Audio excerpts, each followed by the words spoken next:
안녕하세요. 주와 함께입니다. 이번 시간에는 예수님께서 옛 율법에서 새 율법으로 완성시킨 것을 말씀드리려고 합니다. 예수님이 곧 하나님이시죠. 하나님께서는 인간의 불완전함을 아시고 후에 예수님을 통해서 새로운 율법을 우리에게 주셨습니다. 그러면 그것을 자세히 알아보도록 하겠습니다. 모두 이번 시간에는 신약을 볼 거예요. 이제 구약은 예수님 오시기 전에 말씀이라 보지 않아도 된다라고 말씀하시는 목사님들이 아무 말도 못 하시겠죠. 자, 갈라디아서 2장 보겠습니다. 갈라디아서 2장 16절. 행위 구원론자 이런 말이 있잖아요. 행위 구원론자들은 바로 이스라엘 민족입니다. 이스라엘 민족이 예수님을 믿지 않아요. 그거를 제가 말씀 전할 초기부터 한 4년 전부터 계속 말씀드렸죠. 이스라엘 민족은 하느님을 믿지만 예수님을 일반 사람이라고 치부합니다. 예수님이 이 세상에 계셨던 것도 알아요. 진짜로 그 시대에 살았던 인물이니까 역사적으로도 흔적이 여러 가지로 남아 있습니다.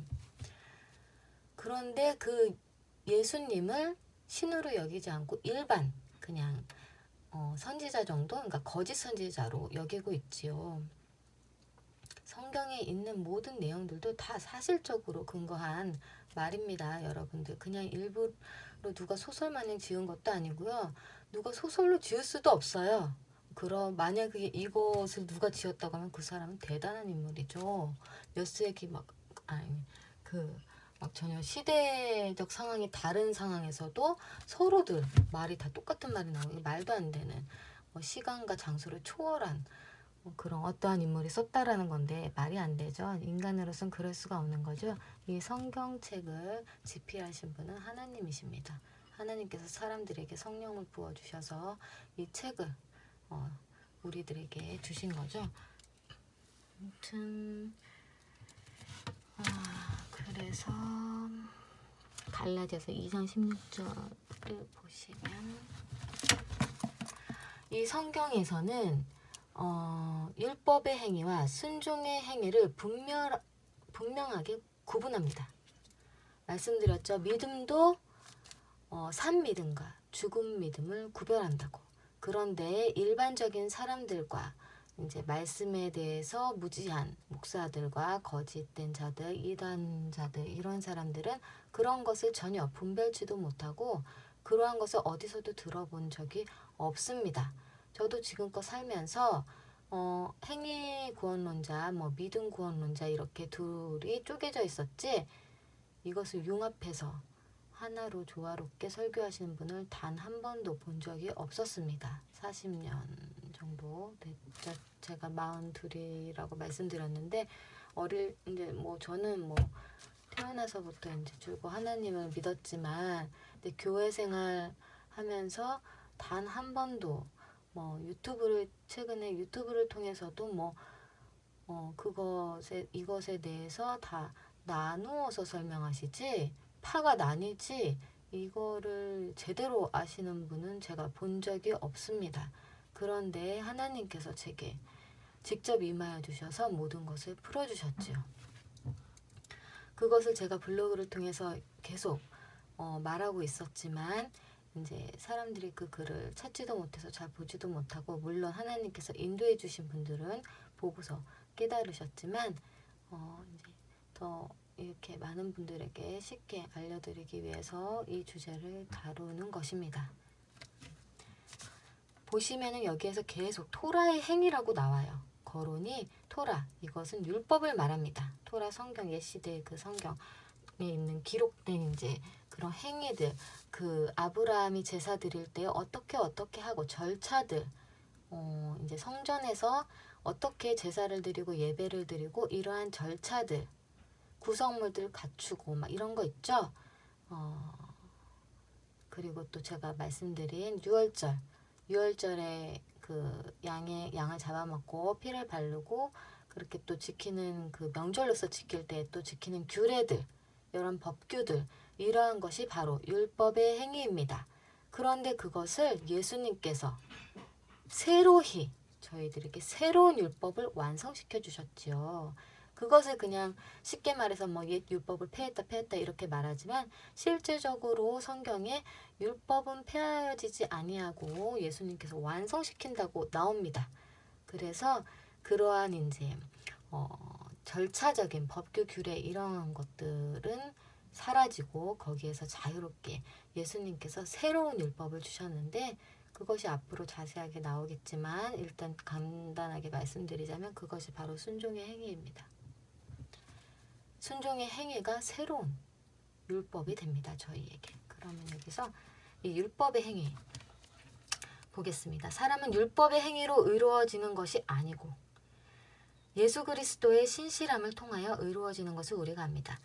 여기서 일반 개역 성경이라던가 뭐 여러분들 또 많이 보시는 킹제임스 성경, 제가 말씀드렸지만 킹제임스 성경 오역된 부분이 되게 많습니다. 여러분 잘못 번역된 부분이 많아요. 왜냐면 킹제임스 한글은 한번구원 영원하다 주장하시는 목사님이 번역하신 거기 때문에 자기 주관적인 의견을 그대로 번역에 이입을 시켜가지고 변개된 부분이 상당히 많습니다.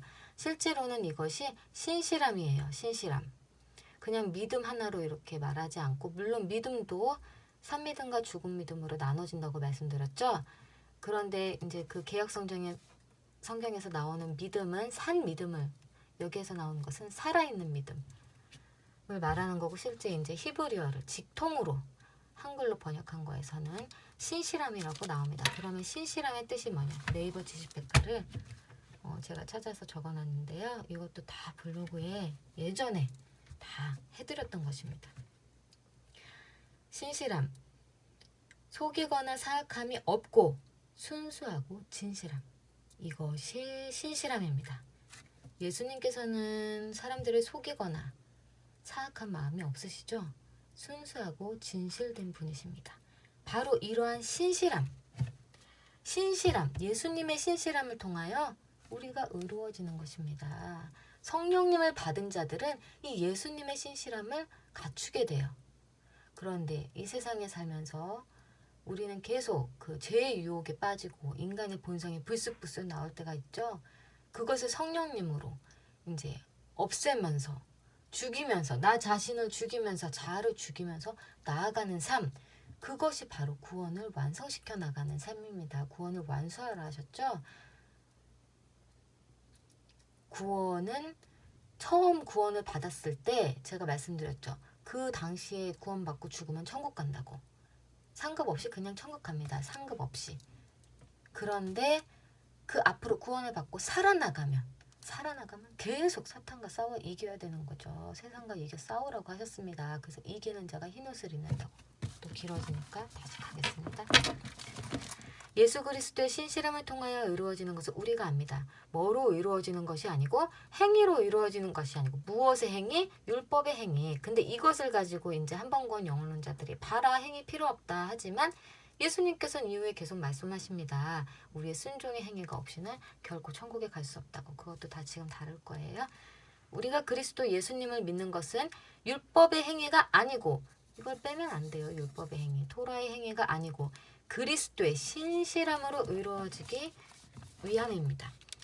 이는 율법의 행위로는 어떤 육체도 의로워지지 않기 때문입니다. 개역 성경에는 이게 율법이라고 나와요, 여러분. 킹제임스도요. 율법의 행위로는 어떤 육체도 의로워지지 않기 때문이다. 그것에 대한 이유를 이제 제가 앞으로 설명해 드릴 거예요. 그런데 만약 우리가 그리스도 안에서 의로워질 것을 구하다가 우리 자신들의 죄인들로 발견되면 그리스도께서 죄를 짓게 하는 사역자이십니까? 결코 그렇지 않습니다. 여기 나오죠. 그리스도께서 죄를 짓게 하는 사역자십니까? 이게 바로 그거예요. 율법의 행위로 의로워지지 않는다 그랬지? 그럼 믿음, 내 그냥 믿음, 행위 없는 믿음으로만 구원받기 때문에 난 죄지어도 괜찮아. 이런 자들이 그때도 있었어요. 그래서 그것에 대한 경고도 이렇게 많이 같이 따라오는 부분들이 많습니다. 하나님께서 니골라당을 미워하신다. 이런 것도 그러한 것에 대한 경고죠. 니골라당이 한번구원 영혼론자들의 당이라고 말씀드렸습니다. 죄인들로 발견되면, 우리 자신들이 죄인들로 발견되면 그리스도께서 죄를 짓게 하는 사유 되십니까? 결코 그렇지 않습니다. 이제 여기서는 이제 좀 그런 디테일 내용들을 가는 거고, 여기 볼게요. 이제 나는 더 이상 내가 사는 것이 아니라 내 자아로 사는 것이 아니라 내 안에 예수님께서 사시는 것입니다. 이제 내가 육신 안에 사는 것은 이제 내가 내 육신을 가지고, 지금 우리들이 모두 육신 안에 있죠? 우리의 영들이. 이제 내가 육신 안에 사는 것은 나를 사랑하셔서 나를 위해 자신의 몸을 넘겨주신 하나님의 아들의 신실함 안에서 사는 것입니다. 이제 나는, 구원받은 우리는 더 이상 나의 자아에 묶여서 사는 것이 아니라 예수님의 신실함 안에, 나를 위해 예수님의 몸에 넘겨주신 예수님의 신실함 안에 사는 것입니다. 내가 하나님의 인애를 무시하지 않으니, 이것이 하나님의 인간을 사랑한 그 행위이시죠. 예수님을 우리에게 주신 것이. 내가 하나님의 인애를 무시하지 않으니 이는 율법을 통하여 의가 생기면 예수님께서 헛되이 죽으셨기 때문입니다. 너희들이 스스로 율법을 다 지켜서 천국에 가면 예수님이 올 필요가 없었어. 예수님이 죽을 필요가 없었어. 이 말씀을 하시는 거예요.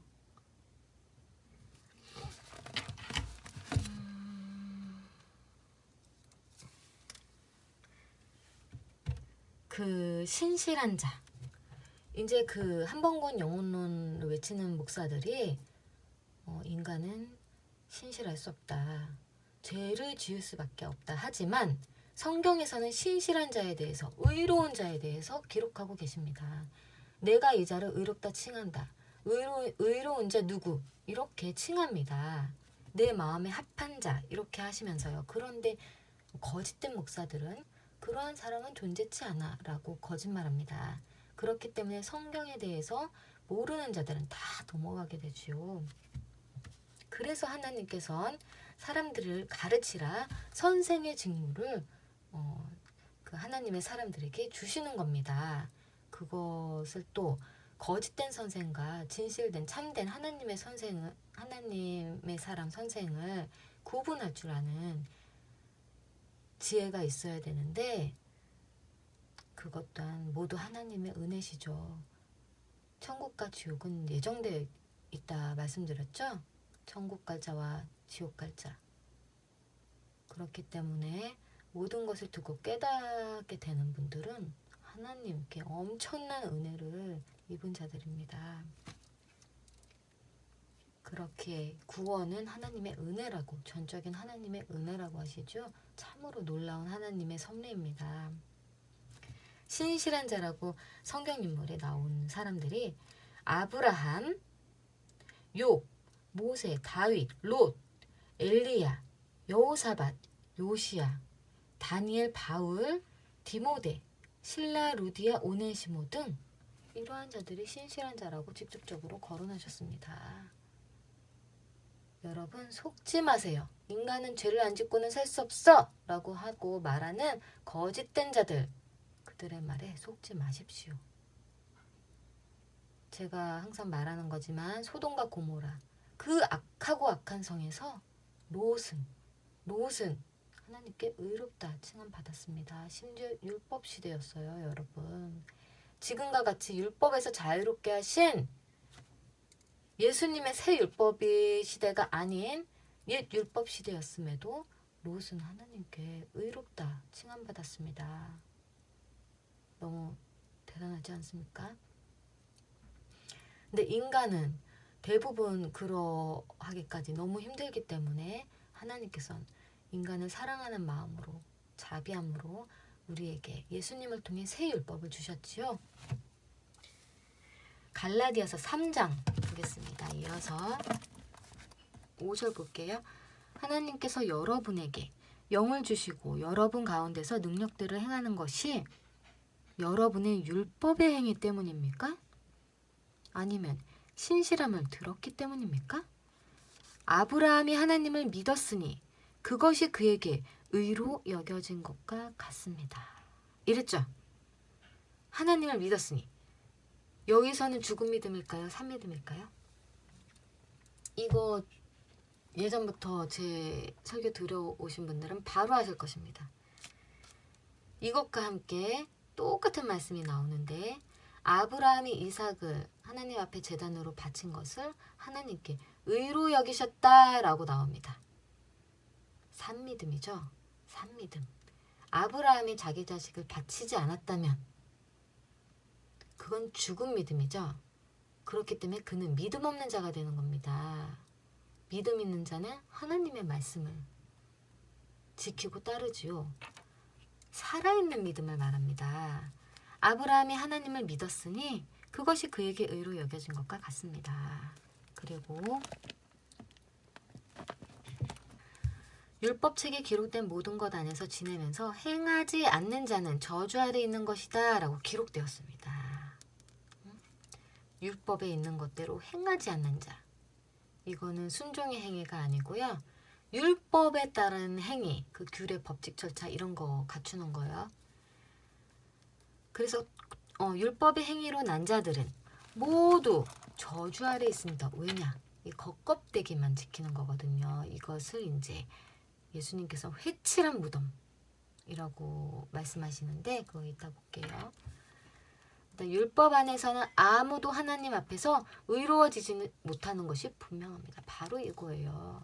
율법 안에서는 아무리 하나님이 명하신 그 법칙대로 규례대로 다 따라도 의로워지지는 못한다. 율법 안에서는 아무도 하나님 앞에서 의로워지지 못하는 것이 분명합니다. 율법 이스라엘 민족들이 얼마나 잘 지키는데요. 그리고 그때 예수님 시대에 바리새인들 엄청 잘 지켰습니다. 제사장들 아주 막 로봇 마냥 지키죠. 그렇기 때문에 일반 사람들이 우러러보고 그런데 그 제사장과 바리새인들 천국 갔습니까? 예수님께서 그들더러 독사의 자식들아 라고 말씀하셨습니다. 당연히 천국 못 갔죠. 그들은 율법 안에 지낸 자들입니다.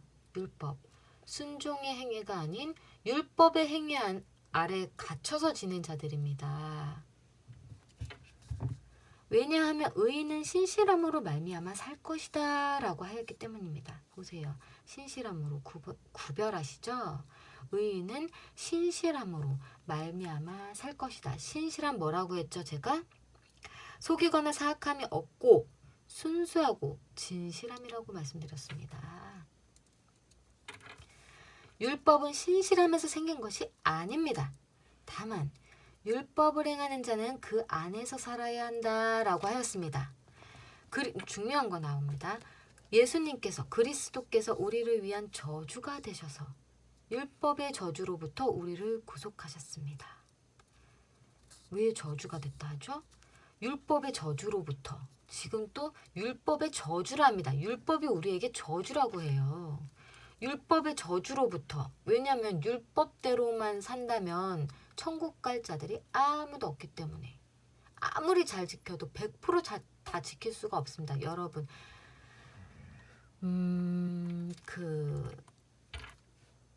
하나님의 법궤가 떨어지려고 할 때 옆에 있던 사람이 그것을 다치지 않게 하기 위하여 손을 댔다가 즉사했습니다. 이것이 하나님입니다. 율법 시대의 하나님이세요.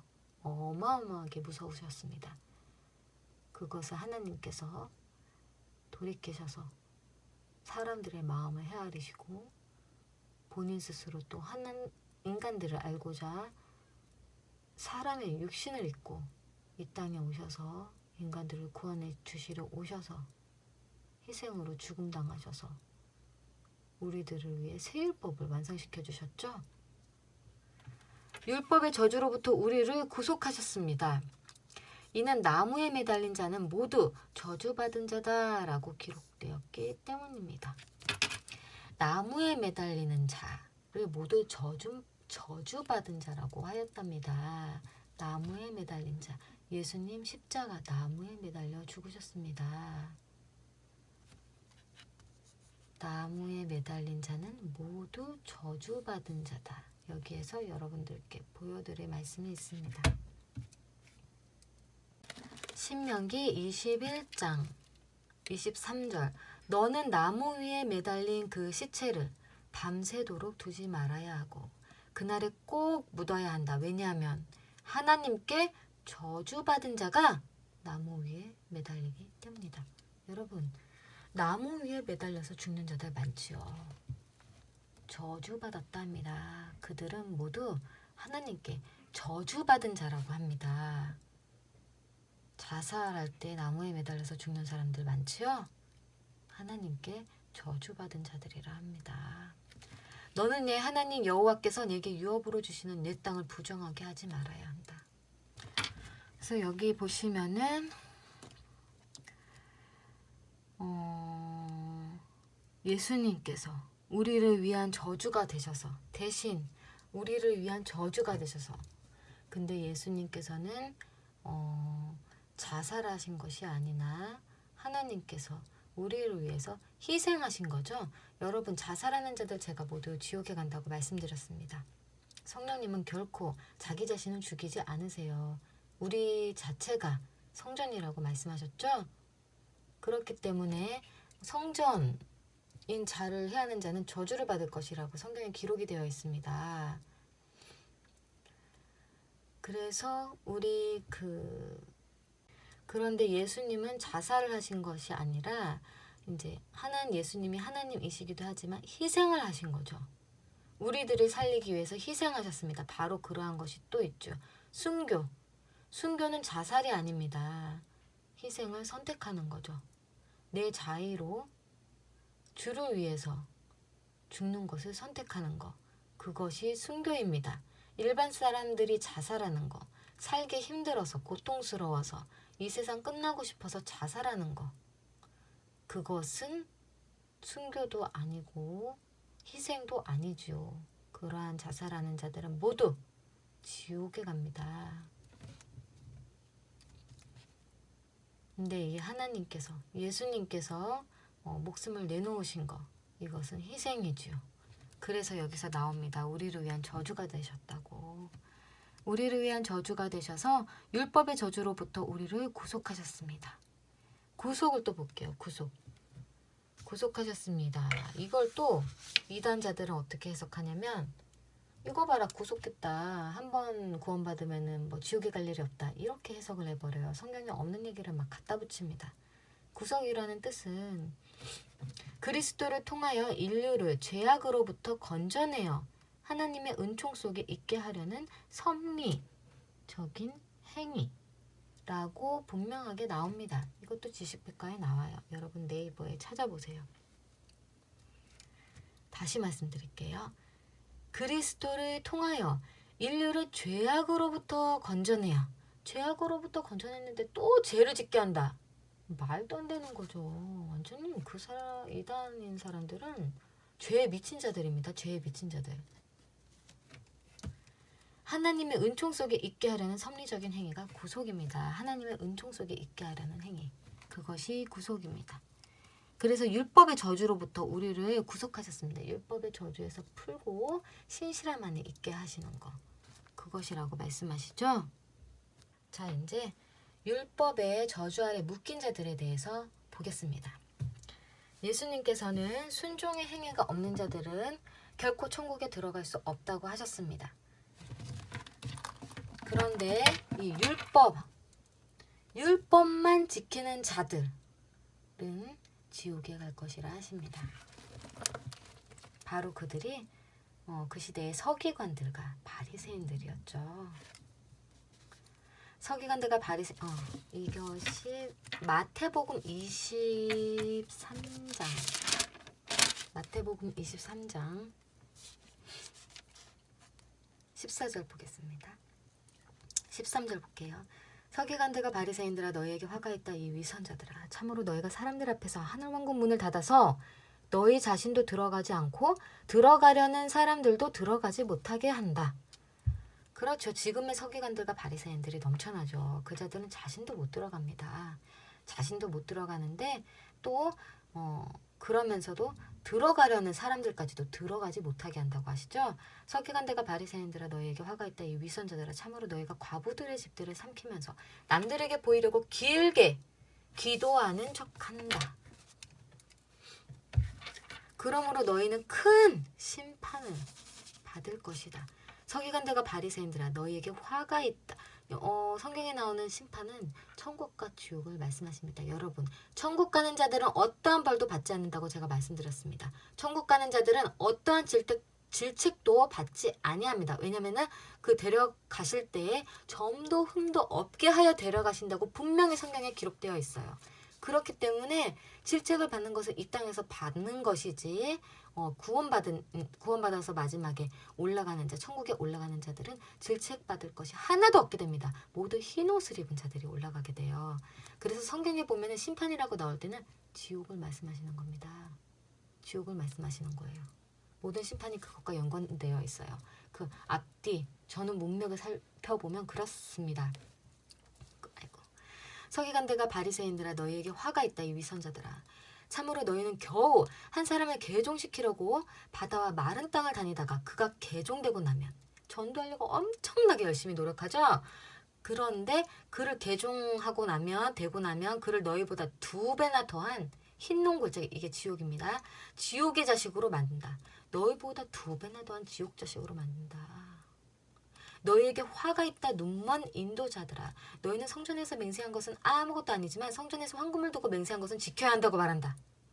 성전에서 맹세한 것들 있죠. 제가 뭐뭐 하고 이렇게 뭐 주의 말씀을 잘 지키고 이렇게 했습니다. 너희는 성전에서 맹세한 것은 아무것도 아니지만 이제 바리새인들과 이제 그 서기관들에 대해서 말씀하시는 거예요.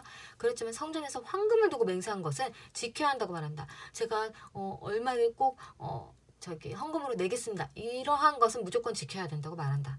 어리석고 눈먼 자들아 참으로 어느 것이 더 중요하냐 황금이냐 아니면 황금을 거룩하게 하는 성전이냐.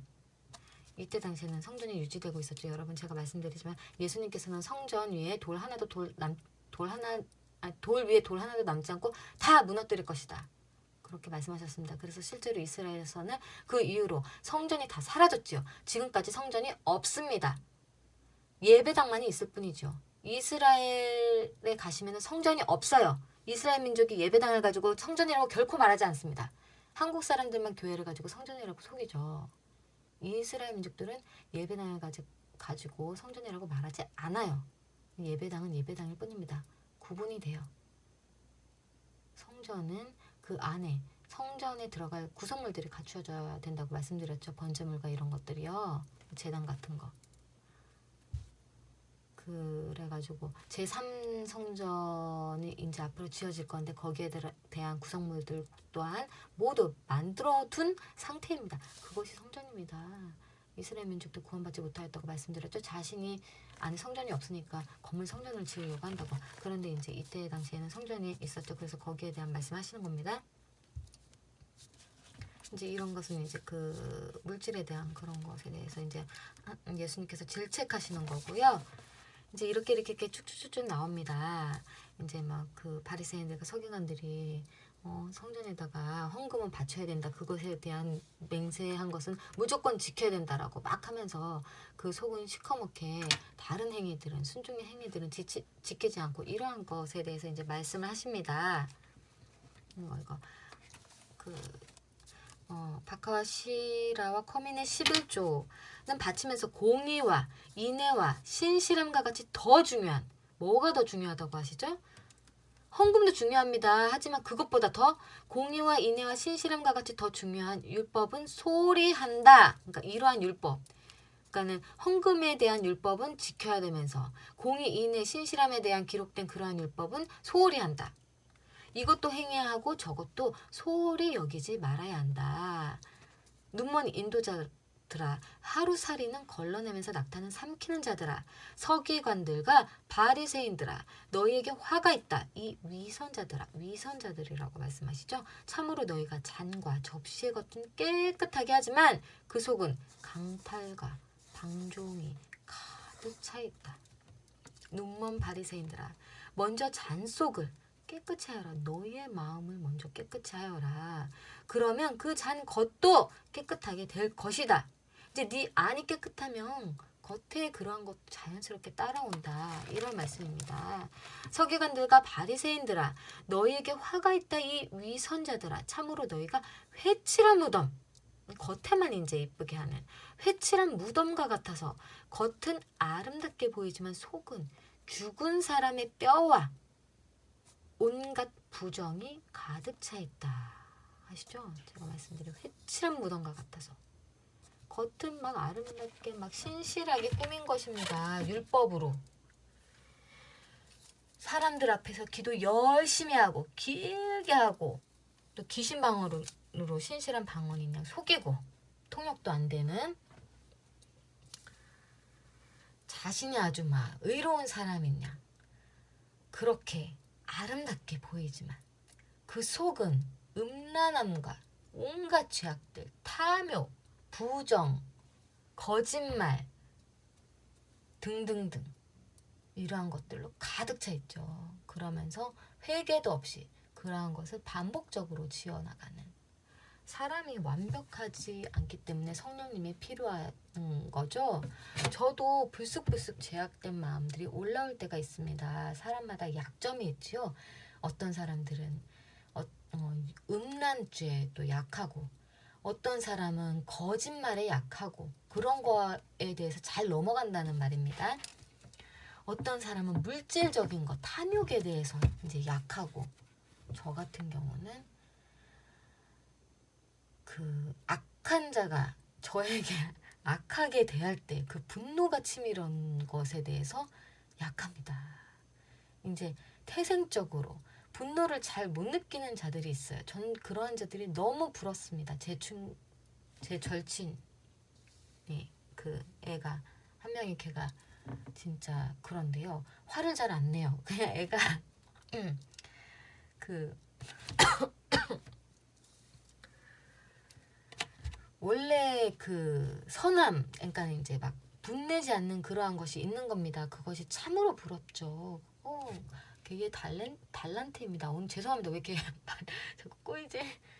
그런데 저는 이제 그 제게 악하게 대하는 사람에 대해서 분노를 느끼는 게 있죠. 그것이 제가 약합니다. 근데 그것이 단련이 돼가지고 아무렇지 않고 또 상급을 얻으니까 좋아하고 이러기도 하지만 또 이제 되게 악랄한 사람이 있거든요.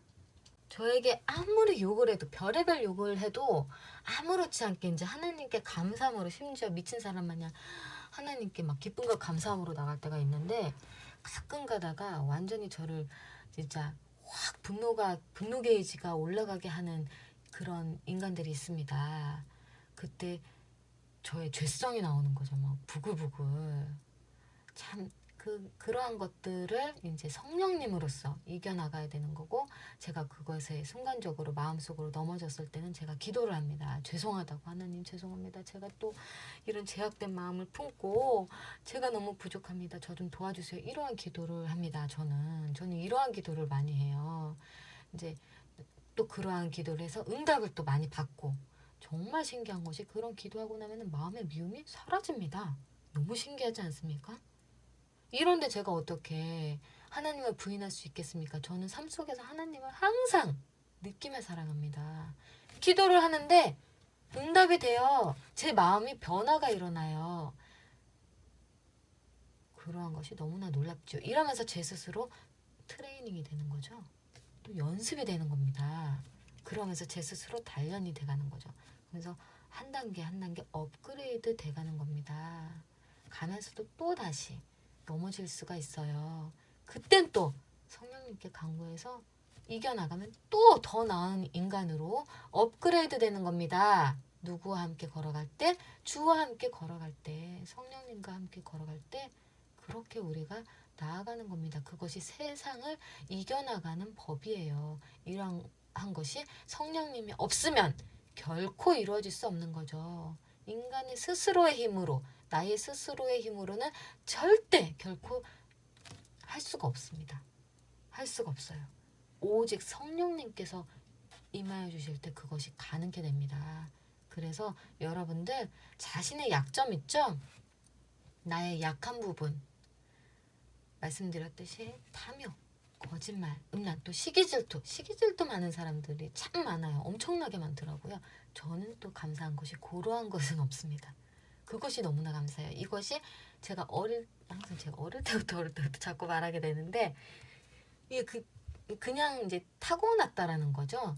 저는 또 그런 것이 없어가지고 오히려 엄마한테 지금 이 나이 먹어서까지도 좀 혼나는 거. 너는 오히려 그러한 것이 있어야 되는데 그래야 또 경쟁심이 생기고 막 나아가고자 하는 이러한 게 생기는데 저는 남이 잘나면 그 사람 잘났지 그게 나랑 무슨 상관이야 이런 게 있어서 오히려 좀 바보 취급당하는 이런 게 있지요. 저는 그것에 대해서 너무 감사합니다. 아무튼 사람마다 그런 장단점이 있는데 그러한 자신의 단점을 두고 집중적으로 주께 구하시면 다 주십니다. 다 주세요. 믿고 구하면 다 주십니다. 그러면 또 다른 말씀을 보도록 할게요. 제가 분명히 말씀드렸죠. 성경에선 주께서는 분명히 율법의 행위와 순종의 행위를 구분짓는다고. 명심하십시오. 명심하세요. 믿음도 죽은 믿음과 산 믿음을 구분하신다고. 명심하세요. 속지 마십시오. 다른 이단자들한테 속지 마세요. 그것에 대한 분명한 말씀이 또 나옵니다. 고린도전서 6장 보겠습니다. 고린도전서 6장에서 9절 10절 보겠습니다. 불의한 자는 하나님 왕국을 상속받지 못한다는 것을 알지 못합니까? 뭐라 그러죠? 불의한 자는 하나님 왕국을 상속받지 못한다는 것을 알지 못합니까? 그러면 그 불의한 자가 누구냐? 자, 치우치지 마십시오. 음행하는 자나 우상 숭배자나 간음하는 자나 남창들이나 동성애자들이나 도둑들이나 욕심 부리는 자들이나 술 주정뱅이들이나 중상하는 자들, 이 중상하는 자들이 욕하는 자들입니다. 욕하는 자들이나 약탈하는 자들은 하나님 왕국을 상속받지 못할 것입니다. 나오죠? 여러분, 이것이 순종의 행위입니다. 순종의 행위. 불순종하는 자는 결코 천국에 들어갈 수 없다고 하셨죠. 불의한 자는 하나님 왕국을 상속받지 못한다는 것을 알지 못합니까? 하고서 이 불의한 자에 대해서 설명해 주셨습니다. 또 보겠습니다. 에베소서 5장 보겠습니다. 1절. 그러므로 여러분은 사랑받는 자녀답게 하나님을 본받는 자들이 되십시오. 그 그리스도께서 우리를 사랑하셔서 우리를 위하여 하나님께 향기로운 제물과 희생제물로 자신을 바치신 것처럼 여러분도 사랑 안에서 걸어가십시오. 희생제물이라고 하시죠. 3절. 음행이나 온갖 부정이나 탐욕은 여러분의 입에 담지도 마십시오. 담지도 말랍니다. 그렇게 하는 것이 성도에게 합당합니다. 또 추잡하고 어리석거나 부끄러운 말도 마땅치 않으니 오히려 감사의 말을 하십시오. 참으로 여러분은 이것을 알아야 합니다. 음행하는 자나 부정한 자나 욕심 부리는 자는 누구든지 우상 숭배자니 이런 자는 그리스도와 하나님 왕국 안에서 유업을 가지지 못할 것입니다. 아무도 여러분을 헛된 말로 속이지 못하게 하십시오. 행위 필요 없어. 믿음만 있으면 돼. 죽은 믿음이라도 상관없어. 입으로 믿는다 말하면 천국 가 라고 하는 것에 속지 마십시오. 아무도 여러분을 헛된 말로 속이지 못하게 하십시오. 이런 일 때문에 하나님의 진노가 불순종의 아들들에게 임합니다. 지옥 간다는 거죠. 그러므로 여러분은 그런 사람들과 한패가 되지 마십시오. 뭐라고 하죠? 너희들 죄 짓는 것을 멀리하는 것은 당연하고 그런 자들과 한패가 돼서는 안 돼 라고 말씀하십니다. 여러분, 한 번 구원 영원하다 말하는 교회에 나가야 되겠습니까? 나만 잘 지키면 돼. 나만 죄 안 지으면 되지. 내 마음만 중심만 잘 잡고 있으면 돼. 그러면서 한 번 구원 영원하다 말하는 교회에 나가는 자들이 너무나 많습니다. 너무나 많아요. 그런데 절대로 주께서는 그러한 자들과 한패가 되지 말라고 하십니다. 그러므로 여러분은 그런 사람들과 한패가 되지 마십시오. 참으로 여러분이 전에는 어둠이었지만 지금은 주님 안에서 빛이니 빛의 자녀로서 걸어가십시오. 구별되라 하셨습니다. 그들에게서 나와 구별되라 하셨습니다. 주께서는 빛의 열매는 모든 선과 의와 진리 안에 있습니다. 주님을 기쁘시게 하는 것이 무엇인지 시험하십시오. 여러분, 가짜 교회 열심히 나가는 것이 주를 기쁘시게 하는 것입니까? 그것은 자신의 욕심 채우는 것이죠. 가서 인간관계 하려고. 자기 외로울까봐. 말씀도 바르지 않은 교회에 나갑니다. 예전에 내가 다녔던 교회라서. 내가 조금 그 교회 다니면서 뭐 결혼식이라던가 이제 누구 돌아가셨을 때라던가 그런 이익적인 부분을 얻기 위해서 교회 나가시는 분들이 상당합니다. 인간관계 하기 위해서, 장사하기 위해서. 그것이 주를 기쁘시게 하는 것입니까? 주님을 기쁘시게 하는 것이 무엇인지 시험하십시오. 주께서는 제게 이러한 마음을 주셨습니다. 그러한 자들은 양다리 걸친 자라고. 그러한 자들은 양다리 걸친 자라고 저에게 갑자기 강하게 주셨습니다.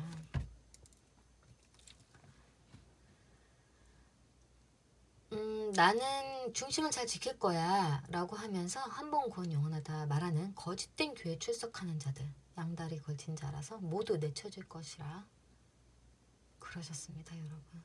그리고 이전에 제가 그 하나님의 말씀을 듣는 방법에 대해서 말씀드렸잖아요. 그것에 대해서 조금 더 디테일하게 들어가면은 지금과 같이 이러한 영적인 음성이 들릴 때가 있습니다.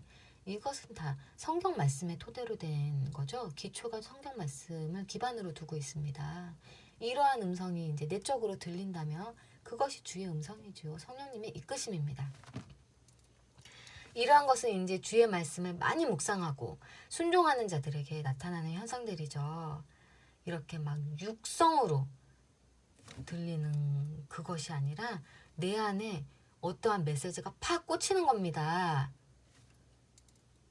내가 무엇을 생각지 않았는데 갑자기 그러한 것은 성령님께서 메시지를 주시는 거죠. 그러한 것을 일반적으로 이제 하나님의 음성이다 그러는데 우리가 그 모세와 같이 이렇게 막 하나님께서 강력하게 주시는 무슨 계시 막 이런 예언 이런 것들하고는 이게 차이가 있죠. 제가 지금 말씀드리는 것은 성령님의 이끄심의 음성, 그러한 우리가 삶에서 느껴지는 그런 것이고 이전에 제가 말씀드렸던 그 하나님의 음성, 진짜 막 하나님의 음성 그 계시 같은 거, 이러한 좀 독특한 상황에서 급박하게 하나님께서 어떠한 상황으로 이끌어 가시려고 그러한 음성을 듣는 것과는 이게 좀 차이가 있죠. 그러니까 성령님이 내 안에서 이렇게 삶에서 곳곳에서 나타나는 음성과 하나님께서 어떠한 상황을 전개시키려고 딱 누구를 이끌어서 사용하는 때 내려지는 음성과 차이가 있습니다. 그것에 대해서 구분함이 있으셔야 합니다. 그래서 주께서는 제게 그 양다리 걸친 자들이라는 그것을 매우 강력하게 주셨었거든요. 근데 여기서도 나오죠.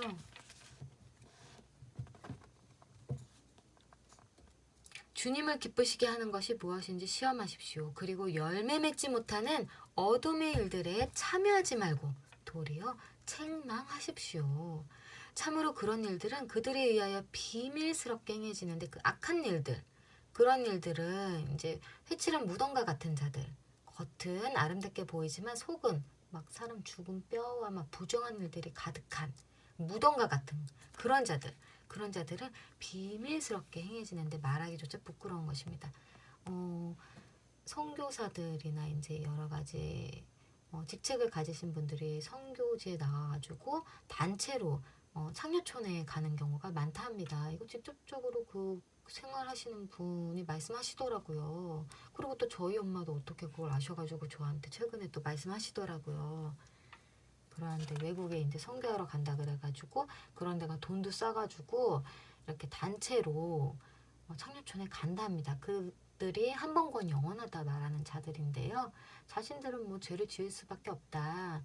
그것을 감화해 주시기 위해서 예수님께서 십자가에 못 박혀 주신 거다라고 망언을 하며 그러한 짓거리를 하고 다닙니다. 여러분 분별하십시오. 참으로 그런 일들은 그들에 의하여 비밀스럽게 행해지는데 말하기조차도 부끄러운 것입니다. 책만 받는 모든 일은 빛에 의하여 드러납니다. 모든 일을 드러나게 하는 것은 빛입니다. 이러한 책만 받는 모든 일이 뭐에 의하여 드러난다고요? 빛! 주의 말씀에 의하여 드러납니다. 모든 일을 드러나게 하는 것은 빛입니다. 말씀하시기를 잠자는 자여 깨어나라.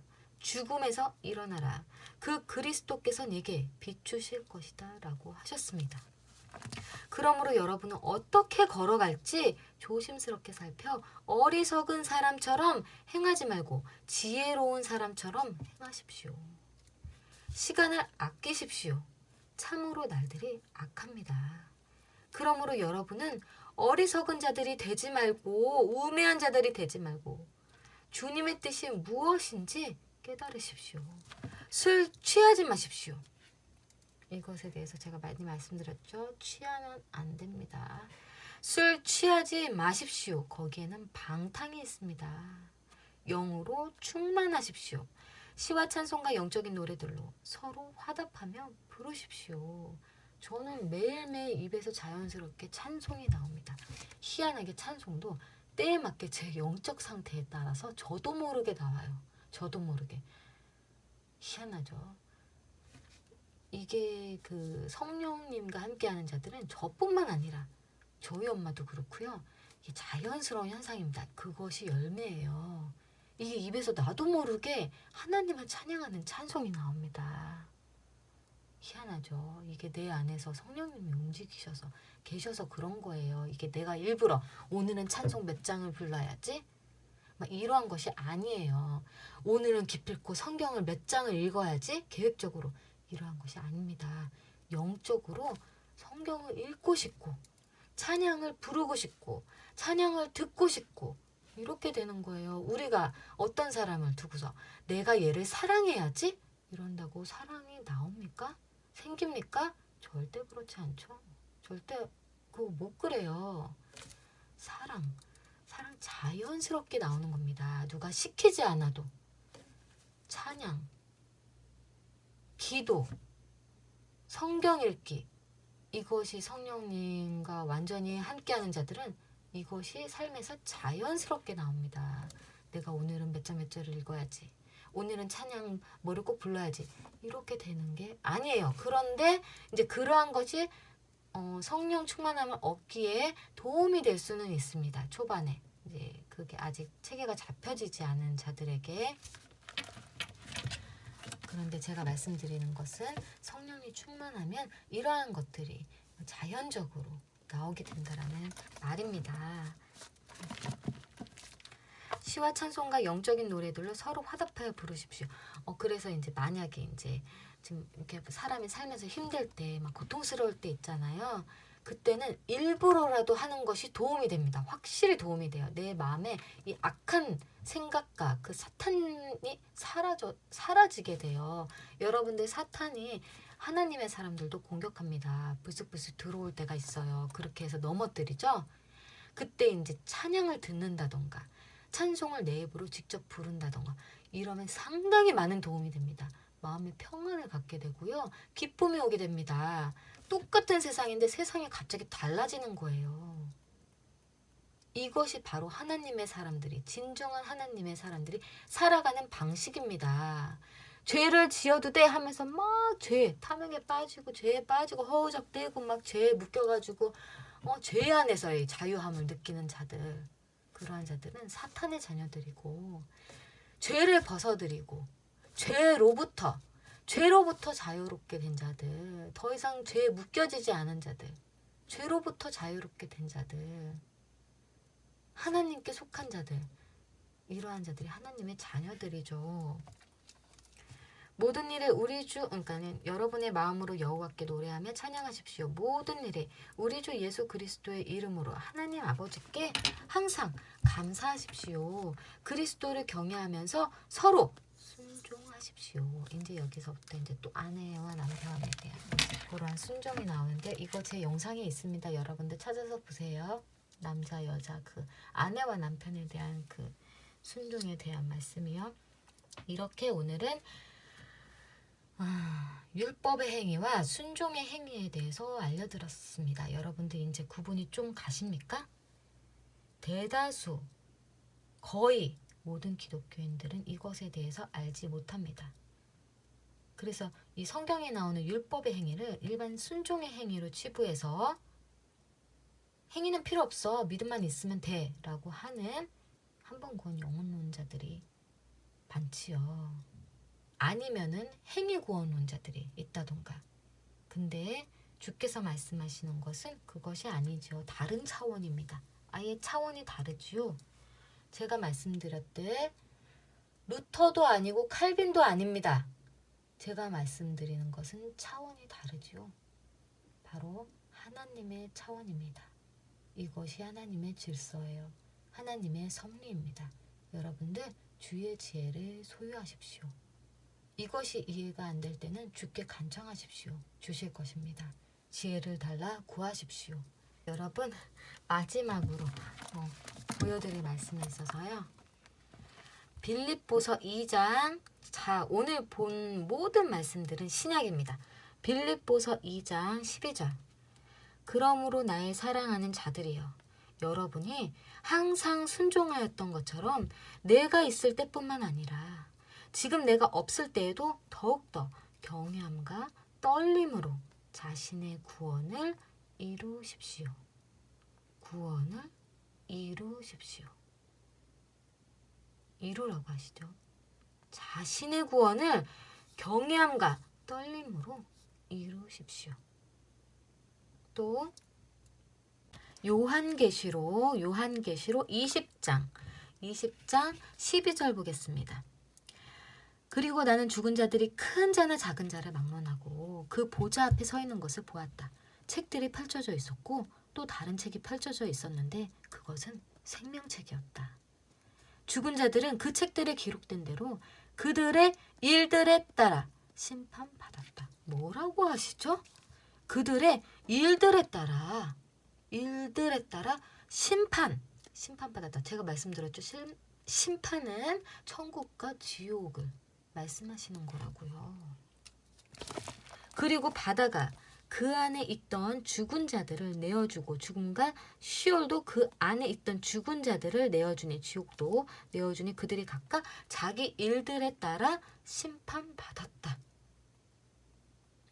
자기 일들에 따라라고 나옵니다. 여러분. 우리의 행위에 따라 심판받았다. 그들의 행위에 따라 심판받았다. 그리고 죽음과 지옥이 불못에 던져졌다. 이것이 둘째 죽음과 불못이다. 생명책에 기록되지 않아 발견되지 않은 사람은 불못에 던져질 것이다.